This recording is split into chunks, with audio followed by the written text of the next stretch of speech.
నమస్కారం. ఘంటారావానికి స్వాగతం. ముందుగా ప్రధానాంశాలు.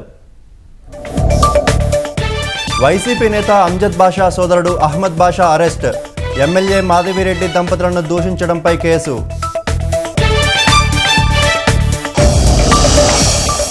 వృద్ధి రేటులో ఏపీ 2వ స్థానానికి చేరడంపై సీఎం హర్షం. రాష్ట్ర ప్రజల సమిష్టి విజయం అని ట్వీట్.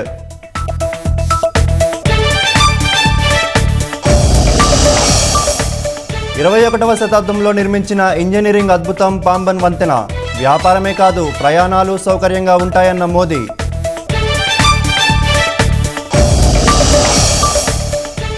అంగరంగ వైభవంగా భద్రాద్రి రాములోరి కళ్యాణం. కనులారా వీక్షించి తరించిన భక్తకోటి జనం.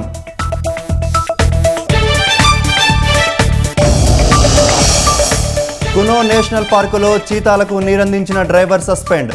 ప్రత్యేక పర్యవేక్షణలో ఉన్న వాటి దగ్గరకు వెళ్లడంతో చర్యలు.